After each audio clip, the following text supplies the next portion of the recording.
নমস্কার বন্ধুরা, আজকে আমি নারকেলের আইসক্রিম শেয়ার করব তোমাদের সাথে।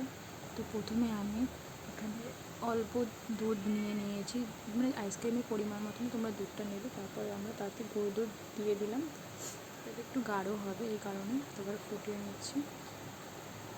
একটা এলাচ থেতো করে দিয়ে দিয়েছি ফ্লেভারের জন্য। এবার পরিমাণ মতো চিনি দেবো, 3 চামচ চিনি দিলে আমি হয়ে যাবে, যেহেতু অল্পই আইসক্রিম। এবার যেহেতু নারকেল আইসক্রিম, নারকেল তো অবশ্যই লাগবে। নারকেলটা আমি পেস্ট করে নিয়েছি, আর অল্প একটু নারকেল রেখে দিয়েছি, ওটা লাস্টে লাগবে। ফুটিয়ে নিচ্ছি। এবার দিয়ে দেবো বাদাম পেস্ট, এটাই আমার ঘরে ছিল তাই আমি এটাই দিলাম, তোমরা কিন্তু অন্য বাদামও দিতে পারো।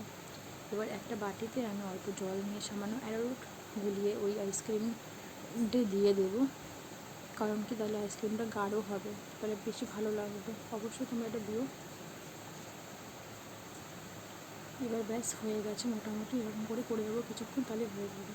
এবার এই আইসক্রিমের কন্টেনারে আমরা দিয়ে দেবো আইসক্রিমগুলোকে।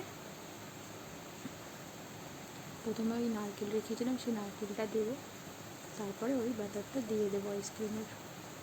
এইভাবে পুরো সবগুলোকেই আমরা রেডি করে নেব।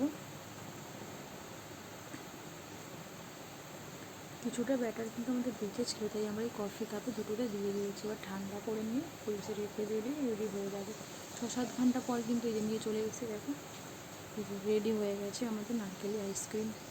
কেমন হয়েছে অবশ্যই জানিও, তোমরা একবার ট্রাই করতে পারো।